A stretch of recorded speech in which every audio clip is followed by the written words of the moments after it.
I had some updates for you guys. I'm Um, excited. so I got the specs in right now on this. So we got that listing that we're deciding on price dropping. My time is almost up. I think today, Friday, is pretty much the day that I'm going to decide. But I'm working with a buddy of mine, and he's doing it on one of his where we're going to do that loan buy down program. Yeah. Right now, so it seems pretty legit. It's basically for this lender about a per. It's about just rough estimate about $1,000 per every 1/10%. So if you want a full percent, essentially it's going to be about 10 grand or so. So from wherever the current rates are down. So if we're at 5%, we're going down to 4. But ideally, you'd really want to have that sexy 3 in front of it. So probably going to cost you about 12 grand to get to that 3.8, 3.875 range. But right now, the next step is figuring out the legality of advertising. What can we actually advertise in the listing that for the MLS if they'll let us say, so that way we can advertise, hey, this rate, your 3.875 being advertised for any approved buyer at a full price offer. Can we advertise what the estimated monthly payment's going to be? Because that's really what a lot of people look at. They don't even look at percentage points. The layman doesn't care about that. They care about monthly payments. If anyone in car sales knows that, right? You don't care what the car costs or what your interest is. You care what is my monthly payment? What is my monthly payment? Coming out of my bank account. My budget. Yeah. So we're trying to see if we can do that. So I am holding off on lowering the price. I had multiple showings over the weekend. Nice. That's exciting. And they all love the house, love the property. I'm sorry, dude. Ray Charles over here. Carlos's fucking glasses are reflecting light. And he looks like when he turns that one way, he's got it's just like a mirror glass look on his glasses. Carlos, for anybody not watching right now, Carlos had to go to the eye doctor, so he has his Ray Charles eyeglasses on right now because he is effectively blind. But he is so committed to this podcast that he hopped on. He drove home. He legally drove with eyesight. Did not sideswipe anybody, he said, and somehow made it to the podcast. Welcome, Carlos. Thank you. Thank you, my guy. Thank you. I'd say it's good to see you, but it's good to hear you and be in the same room with you for sure. So that's kind of where I'm at with that. Have you price dropped it? No, I did not price drop it. Okay, so you got more listings even without a price drop. More showings without a price drop. So, and then I got a double showing from somebody, which is usually a good sign, but I still don't have any offers. And then, well, not a double showing, that's a lie, because the one agent, shitty agents, and we're not diving into realtors today, but they cancel the showing and they don't let me know that they canceled the showing. So when I call him, I'm like, hey, how'd that showing go? He's like, oh, we never went. I'm like, thanks for letting me know, dude. Like, who trained you? And then I saw that he viewed my showing instructions again to go another time for a showing. So I got to follow up with him. But they're all saying the same thing, the neighborhood. So we'll see. I think might help with the rate buy down program. So I'm going to try that. Nice. That's exciting. Yeah. That's my update this week, guys. I was telling you, I had an employee. I'm going to pull up the email. I'm going to see if I can read it off to you. I had an employee. He emailed me and go, hey, man, I am in dire need for work. Do you have anything? Of course, I'm always hiring. We all know I'm always hiring. And this guy had left, and he's an American who was living in Colombia. I hire for so many countries. Colombia, Central America, somewhere. Yeah. And they had a kid. Like he got caught up. And so anyway, he had phenomenal voice, phenomenal tonality. But, his work ethic was horrible. It was like hiring like one of the frat bros to be on your morning calls. And he's like walking around and just carrying his laptop around. He was legit. At one point, I swear to God, I have no proof of this. I'm pretty sure he was holding a laptop in one hand and flipping a fucking egg in the other. I swear to God, I saw an egg flip. Because, he had the virtual background on, so you only see the stuff into the video. I swear to God, making breakfast on the call. I was just so pissed off. Anyway, ended up not working out. So when he asked for a job, I responded, I go, I appreciate you reaching out. However, I do not feel the last experience with you on our team would encourage us to rehire you. Our expectations and requirements exceeded what you showed us during your last employment. I wish you the best. Did he quit? He quit. He wasn't fired. Yeah, he did quit. It was his girlfriend was all for his money and didn't want to work out and get married, and there was a huge debacle with that. We were close to firing him. He quit before we fired, which I guess you could say we waited too long. But if we're talking about process here, I didn't make that call. I got on the call with my manager, and I gave him the choice. I said, hey, listen, this person reached out. Do you want to hire him? And Raul was like, no. And I go, but why? And I think in that moment, he thought I wanted to hire him, so he kind of like retracted a little bit, trying to give his boss what he wanted to hear. And I'm like, no. Like, dude, it's your team. Like, what do you want to do? But you got to give me a reason why. And he named the same reason. He didn't feel like he was a good culture fit. Didn't feel like he showed us anything and he was participating. And he doesn't want that as a distraction on the team right now. So I just sent as soon as I got that okay from the team manager, I went and I did that. I didn't make the decision unilaterally. It wasn't my decision to make. It was the team manager's decision. So we've had that experience here. I hear an echo, but I'm going to keep talking through it. So here we go. It's the old employee hacked into your computer trying to listen to the conversation. So we had an employee, similar situation. He left because I think it was his father had some health issues, and he wanted to go be as helpful as possible in rehabilitating his dad, which is fine. He was a great employee at the time. We didn't really have any qualms, and it was actually kind of hard to have him leave because we had a big hole to fill. Once we started to fill the hole, as it is with every person that leaves, you kind of find some bad processes and fix them. But anyways, he came back later and he said, hey, do you guys have a position? And we said yes. And he came in. So you let him back. We did. And, I think it was, in my point here, what I'll get to is kind of an intriguing perspective on the situation. But when he was here, he was a great employee the first time, and the second time as well, he, started out great, got into doing the role that we needed him to do, and he exceeded at him. And then we started to have some issues, with his attitude, and so we tried to address them. We probably should have addressed them sooner than we did. But here's the thing, that he ended up quitting. He emailed me at 6 p.m. one night and said, I'm leaving to join another company. And so I had to scramble to remove him from all the systems. And he actually ultimately went and joined a competitor of ours in the same role that he was with us. But what I found, and because here's the thing, our team, they were all really good friends, and they were really mad at him for leaving us high and dry, just flat out quitting. And then just we had to rush to figure out how to fill his, scheduled appointments and stuff like that. And what I would when you said that, and reminded me of my situation is when somebody quits once, it gets easier for them to quit again, because they realize what it's like outside the team. They lose that attachment to the common purpose. If they're if I was able to leave once and walk away from this, I can just do it again if for some small little reason I'm not happy.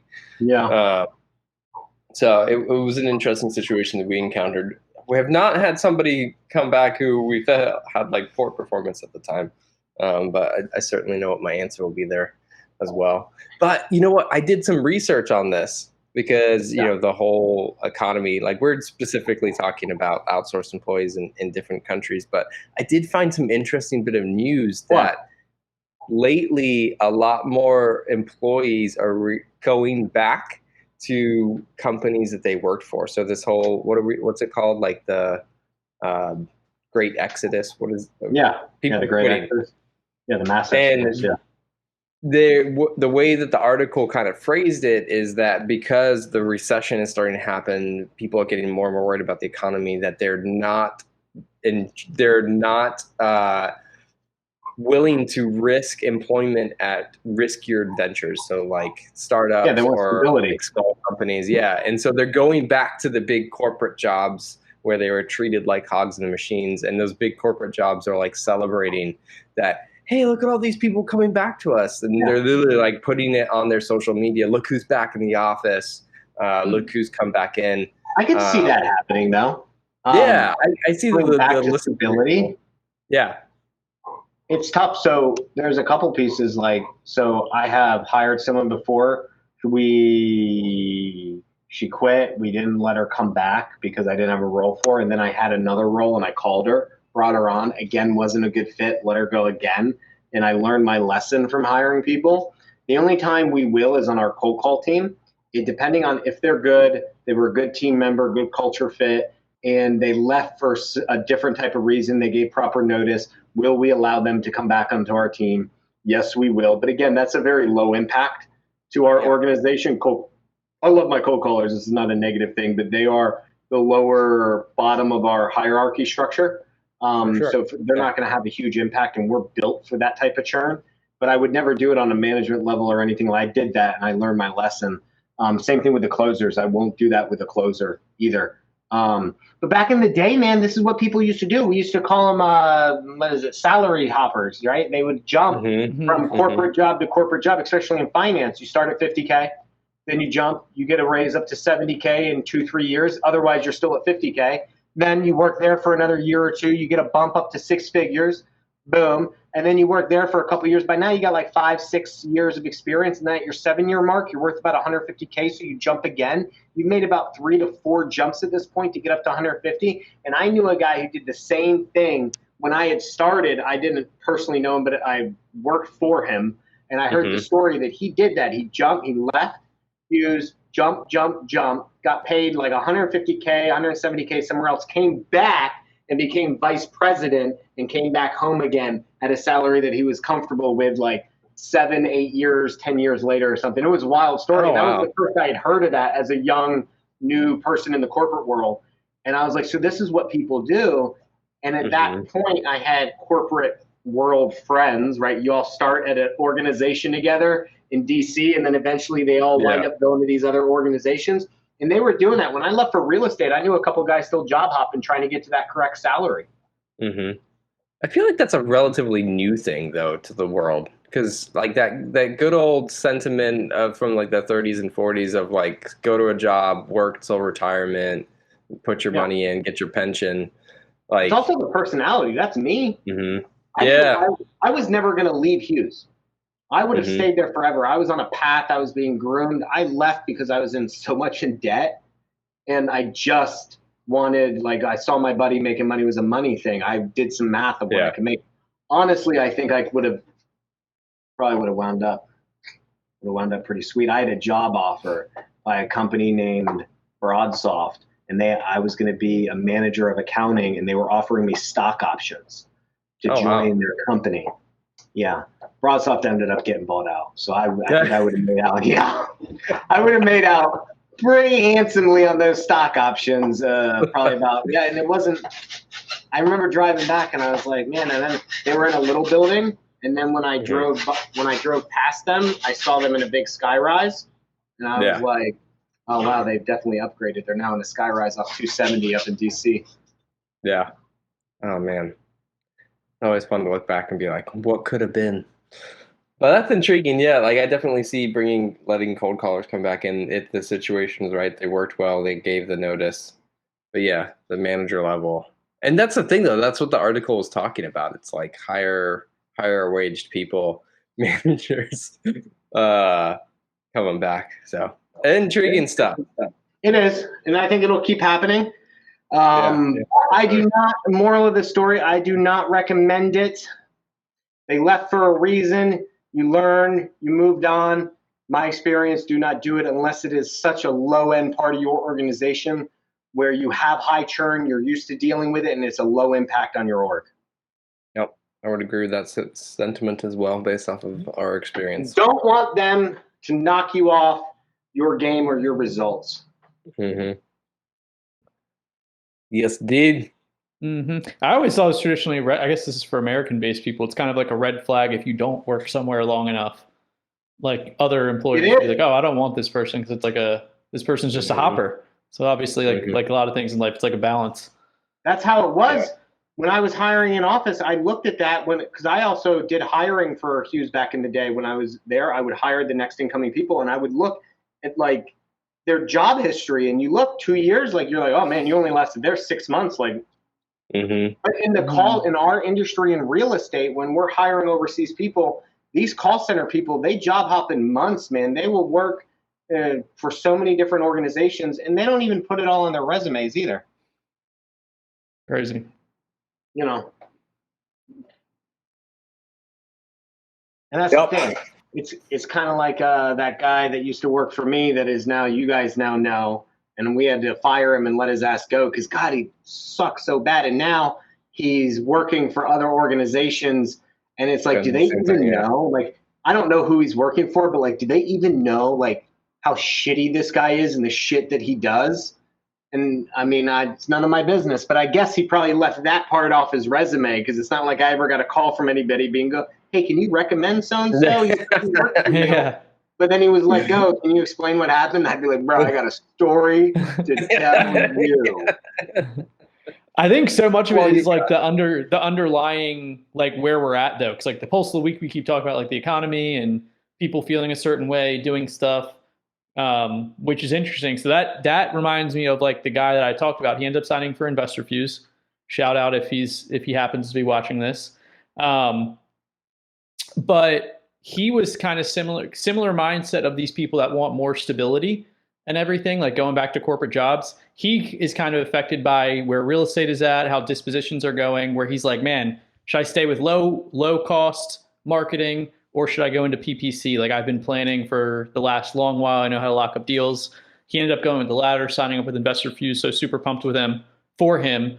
But I was kind of thinking it would be fun to kind of bounce off of you guys. Like, he's not the only one out there that is having those types of decisions. Like, should I double down on my business? Should I do like a side hustle, like coaching or anything else? So I would want to talk with you guys and see like, what do you think you do? And maybe some scenarios that you guys come across. Come on, man. Would you set me up for that bullshit? You know I don't believe in side hustles. Yeah. You know that is my I think the whole side hustle garbage thing, it's like, bro, just go deeper on what you do. That's it. Just go deeper on what you do. I think, listen, I'm not saying you double down. I'm not saying ever, to each their own. Everyone's got their own thing that they do. But unless you have the team structure and processes in place, you siphoning off to your time and energy to go do something else is only going to further hurt what it is you're doing. So then, yeah, you'll see the recession really start to impact you.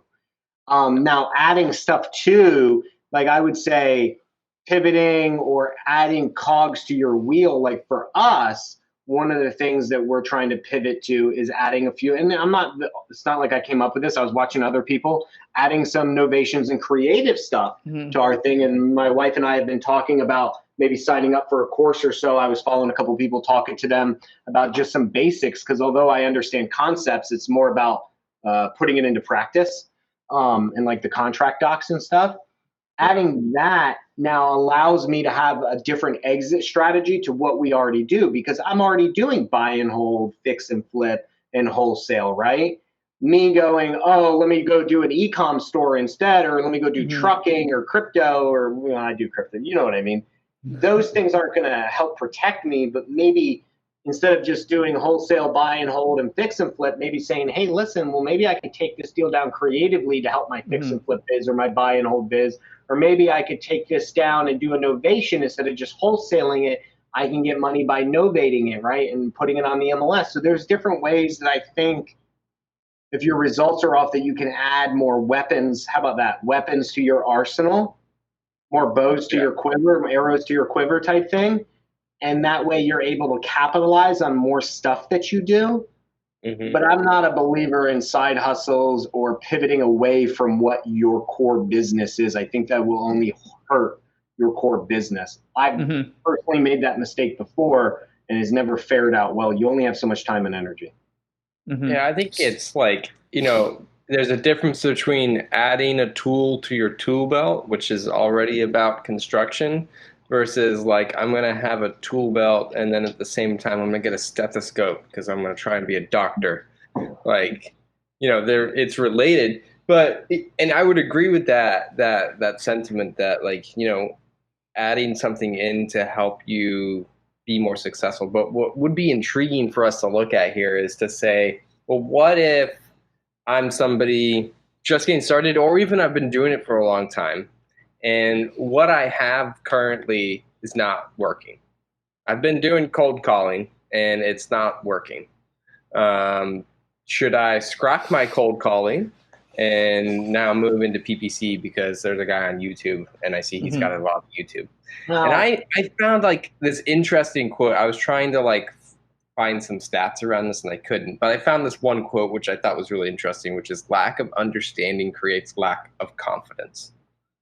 Yeah. And it's about like, we can dive into it here, but it's like, well, why is your cold calling failing? Yeah. But instead of like thinking the grass is greener on the other side, look at what you're currently doing and dissect it, analyze it, benchmark it, which I think is a key part. Like remove yourself from your own perspective of what you're doing and ask a friend, ask somebody in a community, like, what's your cold calling like? What are your stats like? Am I way off? Because some people are just, they're like, I don't know, like hopping from one to another, thinking that it's different to add it on. So if you're cold calling and you're getting leads, and then you add on PPC or add on TV, add on radio, add on fucking benches and billboards and all that stuff, right? Yeah. That's one thing. John, you said it perfectly. There was a point. We excel at cold calling now because I have a team. Prior to that, we were floundering for a while, and then especially after my one organization collapsed because my partner died, like I was then again floundering, and a lot of it came down to the structure. Why was it? I didn't decide to move. I decided to dive deeper into it and figure out why it was. What did I need? What was I missing? The who, not the how. Who do I need to hire to do the how of what I've now seen? Like, here are my errors. All these things, can I do them? No, I'm too busy.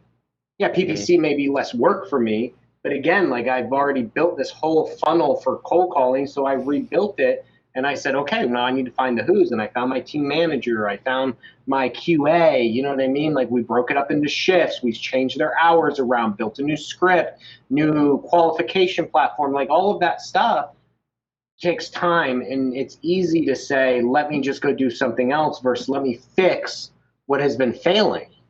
And I think if you really want to learn this business, you got to learn to fix what's failing and not just move into the next thing or pay someone to do it. And I'm constantly torn because I'm sure I would be wildly more successful if I just plugged and played somebody else's system.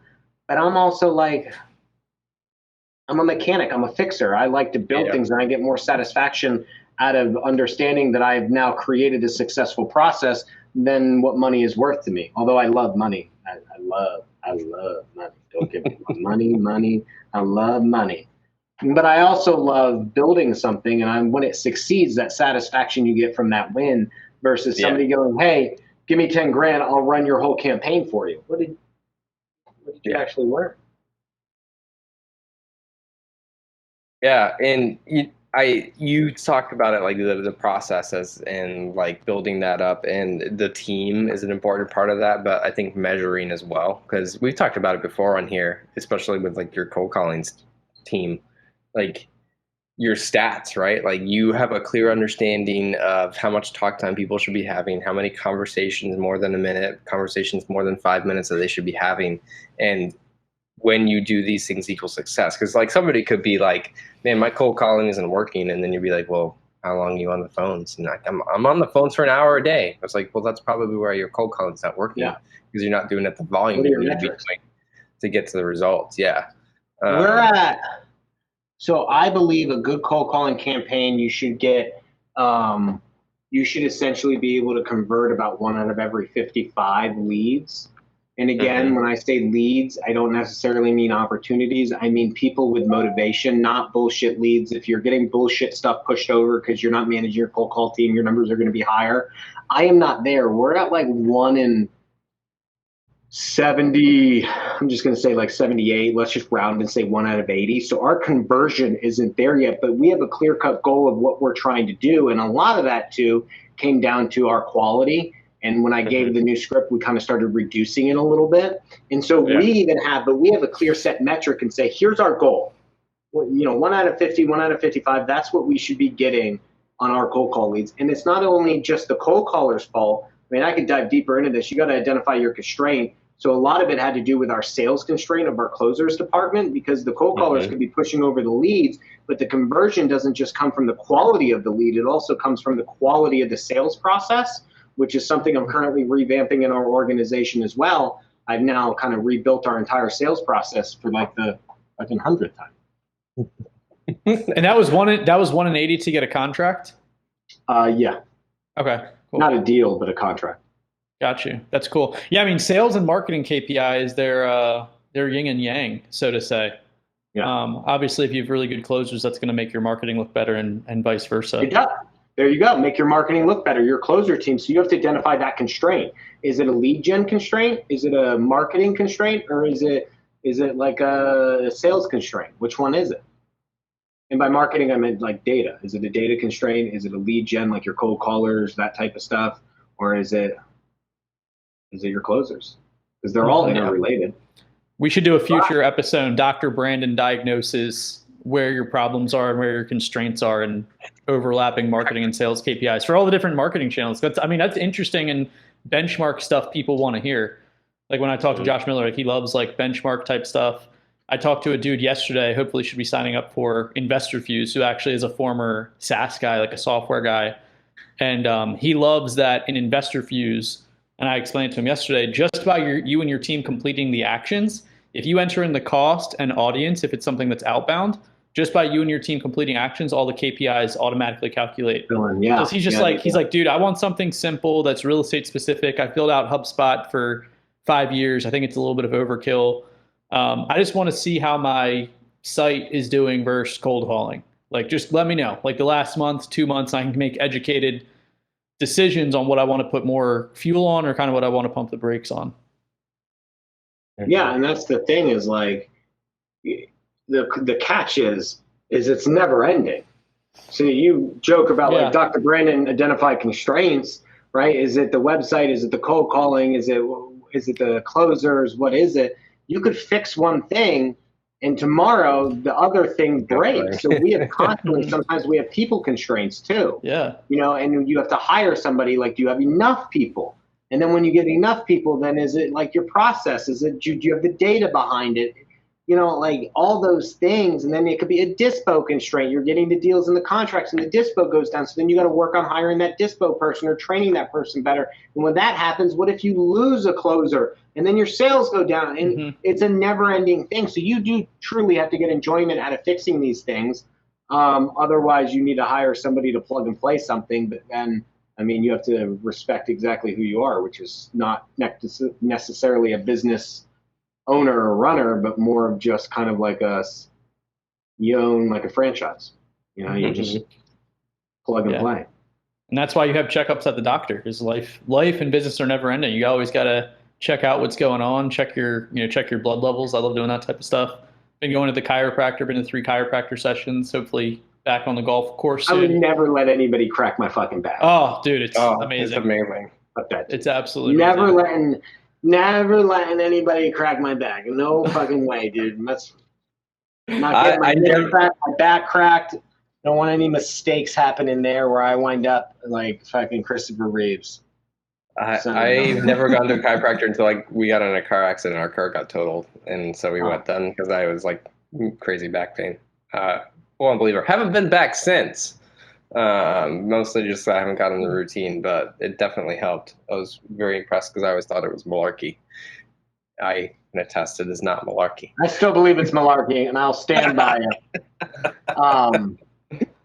Hey, you gotta go through your checkups, man. But I think checkups in itself, like what John's saying, even with his little story about going to the chiropractor, he had to dive deeper into the problem after the accident. It's the same thing. All jokes aside, our synopsis here is you got to dive deeper, analyze the problem, double down, not double down in money, but double down in energy and effort and solve that problem, especially going into a recession. This is when you can build a great organization, because if you build an organization in this type of environment, it's definitely going to come out on the other side. And you also have to decide how your time frame.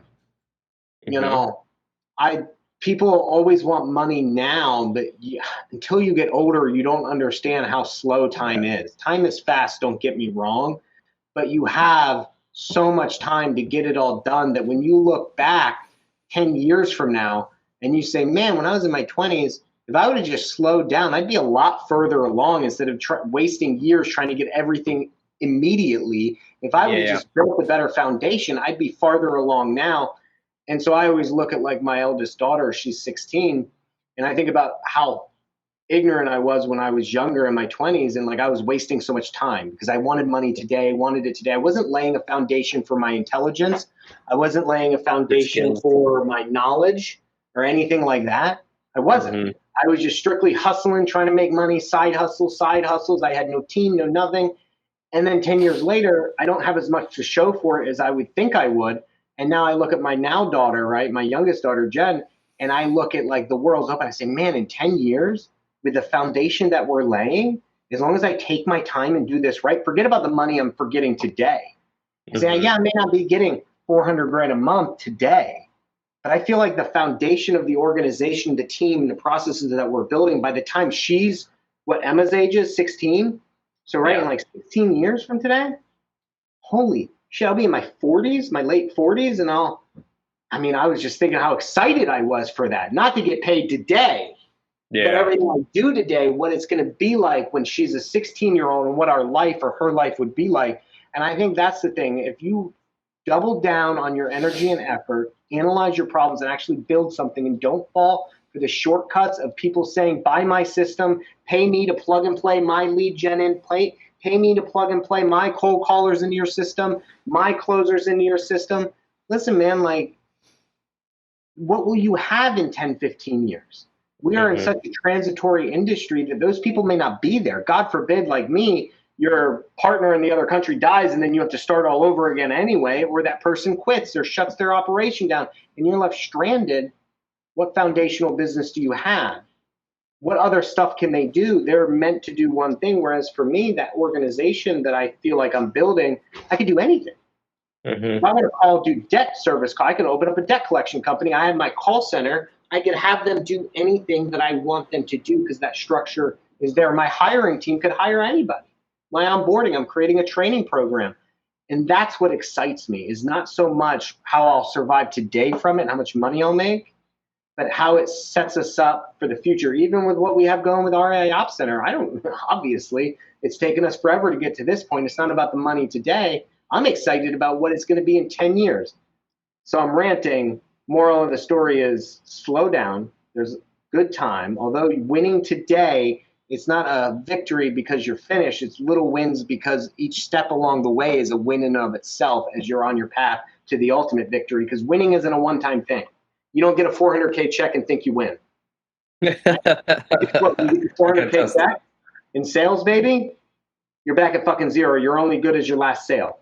So you literally have to continue to win every step along the way. It's all the individual steps of winning. Same thing with building an organization. You hire somebody, that's a win. You build a process, that's a win, right? You build a team, that's a win. You make a sale, that's a win. And every day you have to start over from scratch to get new wins. That was my rant, guys. Who's ready to run through a wall with motivation? I'm ready to run through a fucking wall right now. But also don't blame yourself, Papa P, because that's almost everybody thinks about the, what's 3 feet in front of them instead of 30 years down the line. But that's why it's so good to think about that stuff. I wish I would have known about that when I was in my 20s. I made money, but not foundational money, and that's the difference. Now I'm laying the foundation. God, I had so much more energy in my 20s. I want to give some actionable functionality for people that are listening to this about this type of problem, and it's something called the GROW model. And I've done it quite a few times here in the last couple of months. It's been taught to me, and I found it very useful in solving problems. So first off, in order to use the grow model, you've got to have some level of these are my goals. If you're just like, I'm in this business, I'm making phone calls, and what ultimately ends up in the bank account is what I get, it's not going to work for you because the grow model, yeah, right, not going to work for you, bro. Is an acronym. So G stands for goals, R stands for reality, O stands for options, W stands for will, and it's just a simple format for you to list out what you're going to do. So the G, goal, right? My goal is that I'm gonna get. I mean, you could be as general as 100 grand, but let's say 100 grand. Okay, so 100 grand. Yeah, and then your reality is, and it'd be like time period, so 100 grand a year. So, and then my reality is I'm only making 70 grand. Okay, and so you're focusing on the delta. So the delta is what's the difference. So 30 grand. Okay, and then in the options, you list out all the different ways that you feel like you can make up that delta. And then the idea behind this is that in the option phase, you're just kind of brain dumping, but then you go back and analyze it and you start to give it a confidence score. And you say, hey, I feel like this option, I feel like, 80% confident that that could work out. Or maybe it'd be like a combination, like these two things. You apply a confidence level to each option. Yeah. And then what you ultimately end up with is choosing the will. So you're, instead of like just flailing around and being like, what am I going to do? You list out all the options and then you say, okay, now after rating the confidence, these are the things that we are actually going to do. And then you put metrics to them and you try to work back as small as possible to add things to like a scorecard. So if you're going to say like, I need to make 30 grand and whatever, in order to do that, I have to close more deals. Then I need to make this many phone calls. I need to close this many deals, this many phone calls, and then it can work down to a daily activity. But here's the one interesting thing that I learned recently, and this was all taught to me by Trevor, the CEO of Carrot, and he said that depending upon the size of your organization and the amount of employees that are in it, you can, if you're a large company, you might need to come up with 4 to 5 options that combine together to get you the delta because you're just that big and like you've got to move small little metrics and numbers and change small little things to get the impact. But if you're small, it may just be one thing. And too often when we're in the small level, which most of us are, we think that we have to do these gazillion things to achieve something. Like in order for this to be successful, every one of these little items needs to happen. But narrow that down to its smallest focus possible and say, what do you feel like if you spent the most time on would get you all the way there? Or maybe just 2 things instead of being like, I feel like I got to do all 5 of these things, because you could just spend the time covering that delta up and then you'll do another grow model. And let's say 2 months when you've accomplished that goal, and now where the goal has increased because I've hit it, and how do I get to the next level? Yeah, I like that. I think that's very implementable. I dig it. Grow, baby, grow. If you're not growing, you're slowing. That's right. What I always say. All right, so I'll tell you something that's not growing. And that's the water levels in dude, have you been seeing that on social media? That's what caught my attention, guys, is I've been seeing these boaters and stuff going, and they were like, I've been seeing this for months, all year, and I've ignored it. And it's just like Lake Mead, they're like, look where the boat ramp used to be. The boat ramp's basically leading into dirt now. And I'm like, what? And then I see it up at Lake Powell too. And I'm like, man. And so the other week, I just was like, why? And so I started researching. And then I said, well, wait a second, and we'll dive into it. But then I said to myself, wait a second, if what's actually happening happens, what does that mean for real estate in the Colorado River Basin? So it's like the 7 states, right? Wyoming, New Mexico, Nevada, Arizona, Southern California. And what do you got up there? Like, what is that, Idaho or whatever? And it's like, what happens to real estate? Because if you think about it, just common sense here, we're building houses in the desert, people. Right. Like, we're not supposed to be living there in abundance with green grass yards. Like, we're, you know what I mean? Like, God did, like, the earth did not intend humanity to populate the most barren and hottest part of its earth, of its ground, and say, hey, guys, we're going to set up some shop here. But God gave us this a gift, right? Like, of brains. And so we're like, well, I'll pipe in some water from here and we'll irrigate this and we'll be all good. And I was like, man, that could really affect, because we all know Arizona, Maricopa County, like Phoenix, Scottsdale, that whole area, Nevada market, Las Vegas, all the way down to Southern California. That houses like 40 million people in that river basin, which has gone up drastically over the last decade. And why are we living there? And what does that do for real estate? You know what I mean? People like insane. Okay, so let's give like a little stats around like what's actually happening. Okay, so I think we're at the driest level, the driest 2-decade period in that area. We're talking about the lower west since AD 800, which is crazy. The lake, so Lake Mead, like Lake Powell's up higher, and then Lake Mead's lower. Well, I was like specifically looking at Lake Mead, but it's 27% full. Its lowest level since 1937. Yeah. And I don't know if you guys encountered this when you were looking into it, but I kept coming across news of when this happened. What was it, 4 or 5 years ago in like 2018? A similar situation occurred. So I kept finding articles of similar, like, oh my God, look what's happening, which was interesting. So that's the thing, though, is it has been happening. So a lot of it has to do with the weather. So they say there's been a 2-degree difference up in the Rockies. So although Colorado River starts at the top of the Rockies, works its way all the way down. Now, it's not necessarily the river, it's the tributaries that come off the Colorado River that go into all the different states, and then they work it into a canal. I think there's a Great American Canal, which runs all the way through Arizona. Yeah. But we've had less snow melt. But then there were a couple years where I think in I forget what year it was, in the, not 2020, but like 2018, 2019, something like that, we got some more, and then it filled it back up a little bit. And so it's been going up and down. But the problem is the population growth. We went from 15 million people in 2010 to over almost 40 million people. And 70% of that is being used on the food supply, the agriculture. So again, not only are we fucking living in a desert, but somebody's like, let's farm in the barren fucking desert and let's water this.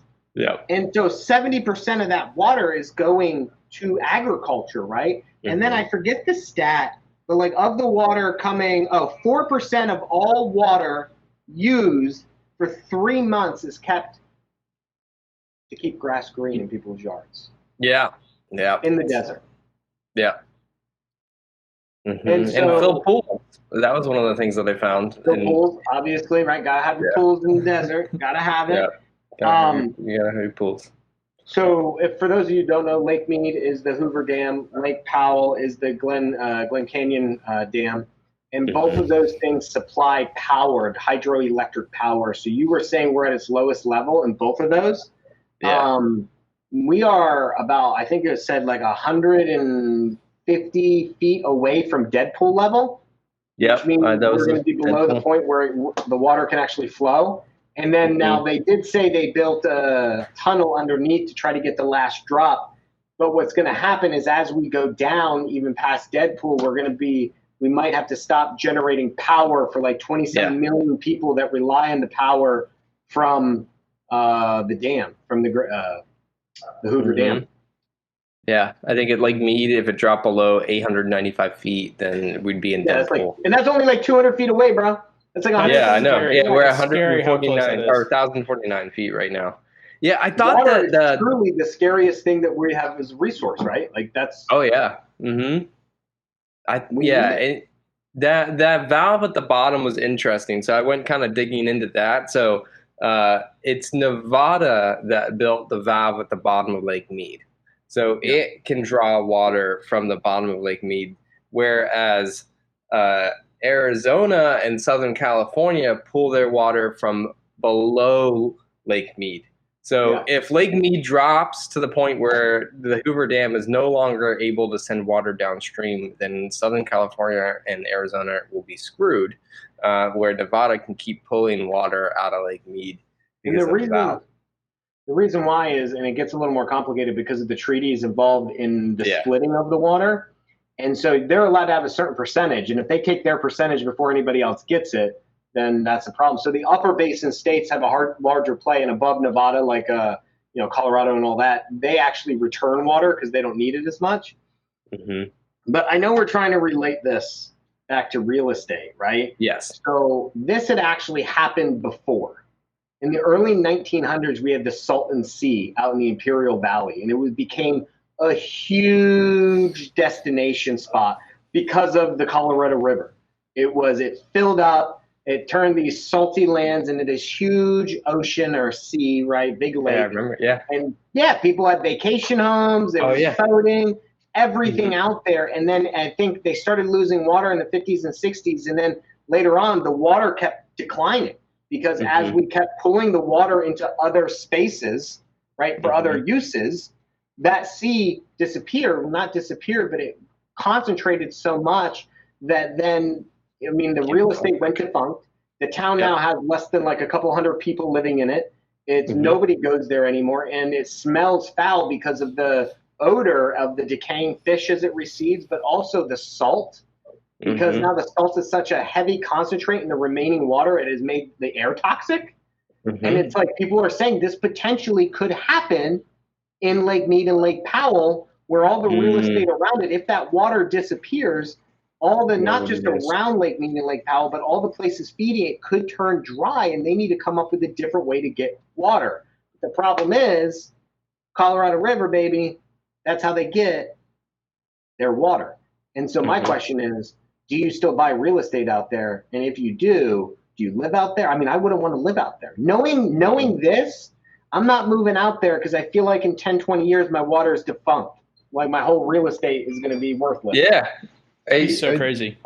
There's a fantastic episode of Abandoned, which is a show on Vice, I think it was. It's not been anymore, but they go to that town, and it's really, really intriguing what he shows there. But I would not buy real estate on the Colorado River, Lake Mead, in the essence of I feel like this is a vacation home and will increase in value. Even if the snow comes back and the problem gets a little bit better, I don't think long-term, 10, 20 years, that this problem's going anywhere. No, not if population keeps increasing. Yeah. And that was the interesting thing about the population too, that so I looked into the 3 states that are mostly having the issue: Nevada, Arizona, and Southern California, right? California, that tripled in growth, I think. Yeah, so Arizona has taken a ton of measures in how they can survive smaller amounts of water. So this is an actual quote from the Arizona water people. It's unfounded to group Arizona in with other western and mountain west states when it comes to the shortage along the Colorado River, because we're far less reliant than competitor markets. They've done a lot of infrastructure in getting their own water in Arizona, not relying on the Colorado River. And then Nevada, like we were talking about, has taken measures to be able to, if it really goes far down, how do we still get water? It seems to be that Southern California is the one most going to run into issues, because even they've came up with measures where they were supposed to reduce water usage by 15%. But in February, they've only conserved about 5.8%. So they're just massively behind in conserving as an organized. Arizona, Phoenix, they actually, residents are aware of the problem. They take measures, they're careful, they've reduced. There's a lot of green grass out there still, John. Yeah, true, but their water usage is below 1957 levels. I'm like, what? Yeah. That's crazy. Well, a lot of it too with the farmland. So a lot of farmers are switching from thirsty crops like cotton and stuff to less thirsty crops so they can conserve water. I was watching this one guy talking about how he's actually he has 500 acres and he's going to have to let a couple hundred acres go dry with nothing growing in it because he can't water it because farmers are being forced to cut back on their water to give the water back because farmers are allotted a certain amount of water and they're giving it back. So he's got to actually cut down. So that's going to affect our food supply. And so that becomes a problem is you now have a real estate issue and a food supply problem potentially for those areas out there. And I come down and listen, guys, I am saying I would not invest out there, but it's not like we're building houses in neighborhoods that are compatible with that environment. We're still building the same type of homes we build in Florida over there or in Pennsylvania over there. And instead of vinyl siding, they put stucco on it. Instead of painting it black or something or green, they paint it tan and some earth tones. You know what I mean? Like they're not building earthen huts and you know what I mean? Like into the ground to conserve energy. We're building these gigantic boxes that require a lot of power and a lot of wasteful water. And we're trying to keep our grass green. And so that becomes a problem. And it's not just there. I was reading about the aquifers underneath like the Great Plains, right? Those, they're saying by 2030 are going to be 70% depleted. It's called, I can't even pronunciate the Ogallala aquifer, which lies underneath the Great Plains all the way into Texas.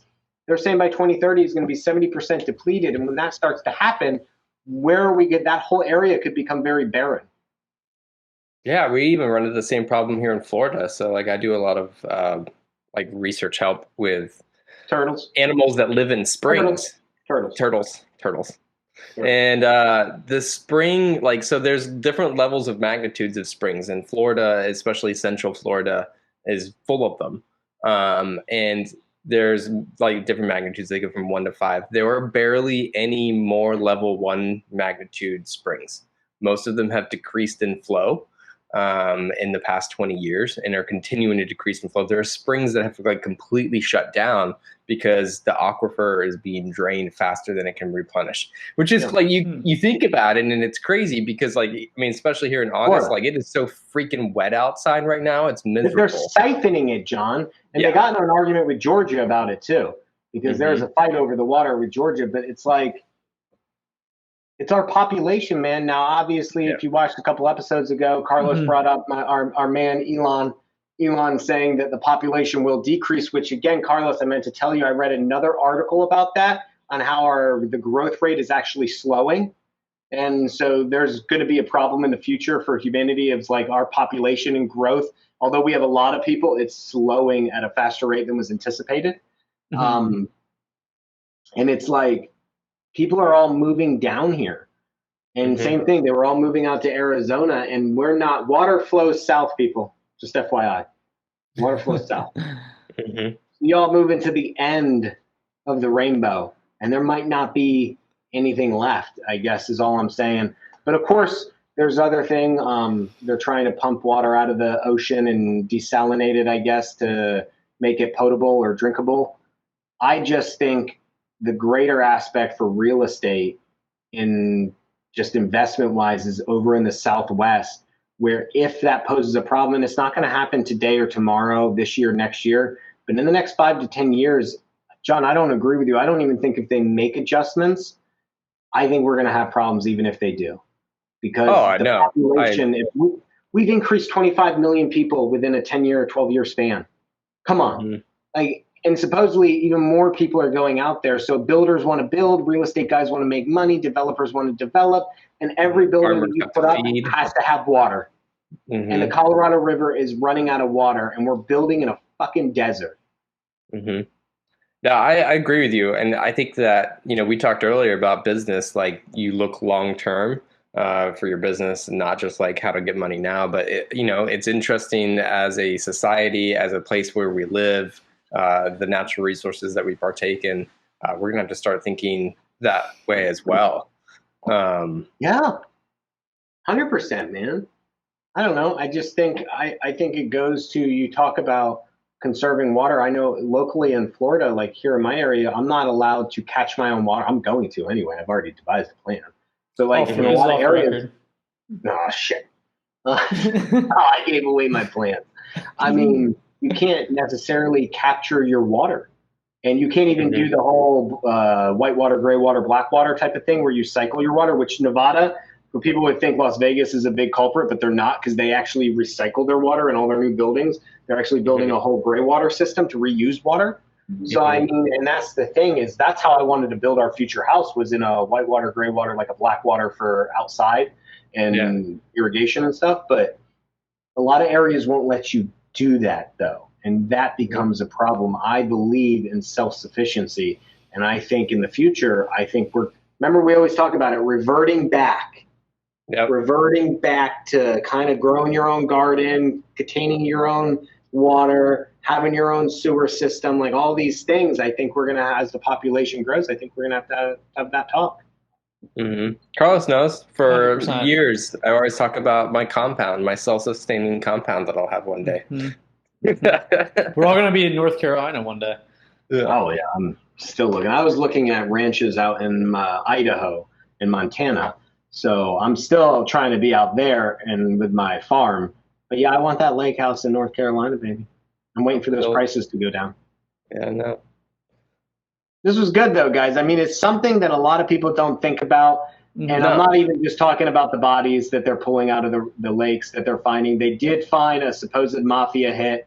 I'm making that up, but it is possible. They found a GSW fatality at the bottom of Lake Mead, which is right. Let's just say it. It's near Las Vegas, and we know who used to run the Las Vegas. And they dated all the way back to like the 70s potentially. And they found the body in a barrel at the bottom of the lake, which has dried out. They have found 4 bodies so far. Oh, man, that's crazy. 4 fucking bodies. One of them was a GSW. The other one's like one they just found recently, and they haven't disclosed the death, how it was fatal. But I was just thinking, holy shit, a gunshot wound in a barrel by Vegas from the 70s. That's a mafia hit if I've ever fucking seen them. Somebody was skimming from the casinos. You know, just throwing that out there. Well, that's a great pulse of the week, because that's relevant and newsworthy recent items. But what else is going on? I know, Carlos, you're getting ready to do a little travel here. A lot of travel. Hopefully my vision is better by then, which I think it will be. But yeah, the $1 million meeting in Dallas, hosted by Mike Hambright and Trevor Mock. Super pumped for that. Going to be there. Already connected with a few people. A couple Investor Fuse members to come out for dinner the night before the event. Got Brandin connected with a guy there, spoke with him on the phone as well for some JV deals. So if you guys are in Dallas, definitely reach out. Feel free to shoot me a message, and we'll be happy to see you guys. But it's pretty much a full slate of 2 days, 9 a.m. to 6 p.m., speakers, networking, everything, talking from lead generation to personal branding to sales and everything, acquisition. So you're going to hear from a lot of people. And I'm sure we could put the link in here, even though I guess at that point it'll probably be a couple days before the event. So if you're in Dallas, reach out to me. We'll at least get dinner, and you'll see us with some Investor Fuse people. Absolutely. And then, most recent news, just hitting the news desk. Oh, fuck this. Oh, shit. Brandin's boy. Desk. I'm so pissed with this student loan garbage. You know, all the fucking people that voted for fucking Biden, thank you. Thank you very much. That we're just pillaging the coffers for fucking paying back student debt.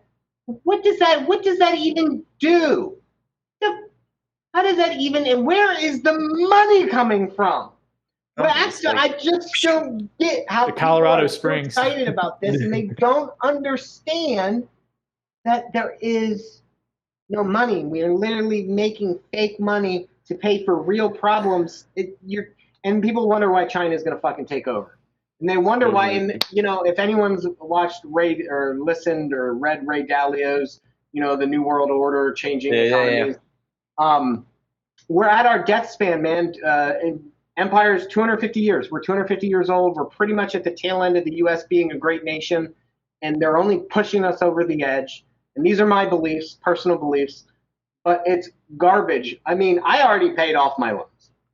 Yeah. So I did that in my 20s because I was making money. I just didn't want debt, so I paid everything off. I regret that. Obviously, being responsible is not paid off in today's society. I should have just fucking waited. It's like whenever you were a kid and you used to do chores And so when you were a kid, like I had siblings, when you did your chores fast and good and you finished them, your parents, my dad would be like, oh, go help your sisters. And you're like, shit.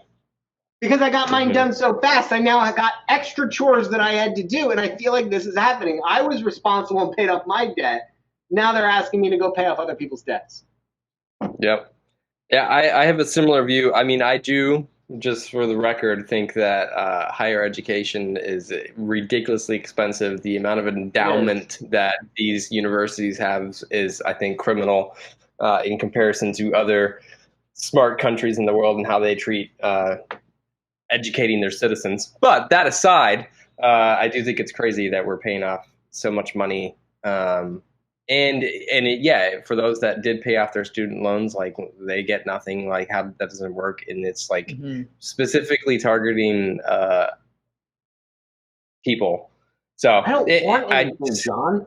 I don't want anything. I didn't want a stimulus check. I don't want this money. I didn't even get stimulus check, but I didn't want it. I don't want this. I don't want your fucking money, okay? You go pay teach. I mean, we can get a whole conversation where I think this money could go better. Exactly. Yes. But it's like we don't even have the money to pay people or to give. So it's like, why? We're in trillions of dollars worth of debt, and we're still giving more money. And here's what people don't understand is we got into the inflation mess because we were printing too much money, sloshing it around, and now they're doing it again because if you're freeing up, we may not be putting money directly in the hands of U.S. citizens like the stimulus check, but if you're paying $200 a month or $150 a month to pay off student debt, and all of a sudden all of it or the majority of it gets wiped out, you now have extra money every month. That's not extra money that you're going to put in the system. So people, all you're doing is furthering the problem of where we're in, where you all want to bitch about how expensive shit is. It's a vicious cycle that people don't see. No, I don't want their money. I just want my own money. And I want to keep it to myself. I want it to be worth the same amount that it is yesterday in a week. So I see mixed messages of this. Like, obviously, you know, your vibe and your tribe, that whole thing. So, yeah, obviously a lot of people I know and follow kind of have my beliefs. But I also see other people taking the other stance where they're all excited. And I get it. I guess it could be exciting, but I mean, it is an interesting dichotomy of like, well, you know, these people. It's not a solution to anything. No, that's the thing, right? It's like a small little Band-Aid onto a problem that is still ongoing. So it's like, what, are we going to do this again in 10 years to the people that are taking out loans right now? My daughter goes to college in 2 years. So in 4 years or in 6 years when she's done, are we doing this for her? Or is it only the people who are just literally a luck of the draw that you still have credit or student debt? And that's the other thing. What about credit card debt? Listen, guys, my credit card debt identifies as student debt. Okay? My credit cards now identify as student loans. And in today's world, identifying as something else is allowed. So I want to know if my student loan debt identifies, or my credit card debt identifies as student loan debt, does that count? I don't see how they could argue with that. Yeah, that's funny. I'm just saying. It's a different the argument. world we live in. Little water, printing money, inflation. Mafia hits. Mafia hits, dead bodies in Lake Mead. I just think it's wild, guys. I don't know. Are they buying votes? I don't know. Who can tell? Who can tell anymore? I don't know. Anyways, guys. And are we even solving any of the bigger problems? Are we? I don't know. I don't think so. But anyways, hey, another great week of Let's Talk Real Estate and stuff. And then lots of stuff this week. Lots of stuff. I bet a lot of people probably didn't know about Lake Mead and Lake Powell. You're welcome. We did the research for you after seeing way too many things where I got curious. I suggest you go and do your own research, but I also suggest you watch out how many properties you buy in the Southwest. Absolutely. I would agree with that statement as well. All right, guys. Well, have a good weekend. Carlos, enjoy Texas next week. And, thank you. I'll catch you guys from there live next week. Enjoy it, bud. Dallas is sweet. I'll catch you guys on Let's Talk Real Estate live from Dallas. Live from Dallas, baby. Mm-hmm. All right. See you guys. Later.